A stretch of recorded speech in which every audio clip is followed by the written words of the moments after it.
Good morning বন্ধুরা। আজকে একটা রবিবারের সকাল। আজকে একটা রেমেডি নিয়ে চলে আসলাম। এই রেমেডিটার মধ্যে হচ্ছে এই যে নিম পাতা। এই নিম পাতাটা সকালবেলা খালি পেটেও যদি চিবিয়ে খাওয়া যায়, শরীরের পক্ষে, লিভারের পক্ষে অনেক উপকারী। যাদের পেটের সমস্যা আছে তাদেরও অনেক উপকারে লাগে। আর নিম পাতা তো জীবাণুনাশক, অনেক কাজেই লাগে। সেরকমই নিম পাতাটা আমি এখন ধুয়ে শিলনোড়াতে হলুদের সঙ্গে বেটে নেব। আর তার সঙ্গে একটু ওই ফিটকিরি মেশাবো।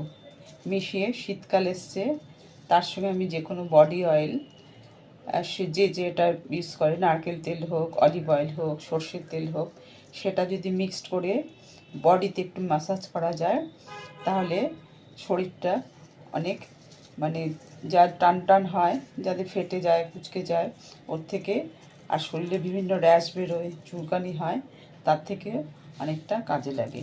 তাহলে আমি পাতাটা এখন ধুয়ে শিলনোড়ায় বেটে নেব, তোমাদের একটু দেখাচ্ছি।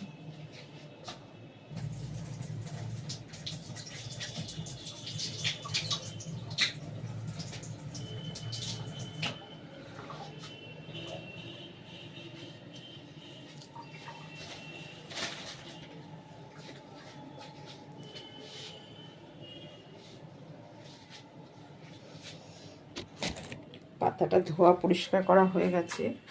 এই যে শিলনোড়া, আমার শিলনোড়াতে নিয়ে নিয়েছি, এসে এখানে রেখেছি সাজিয়ে। আর এটা হচ্ছে থানকুনি পাতা। এটা হচ্ছে একটা থানকুনি পাতা।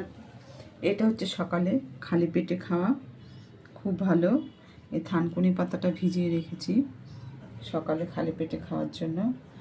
আর এটা দুপুরে খাওয়ার আগে এটা শিলনোড়ায় দিয়ে হলুদ টলুদ দিয়ে বাটবো।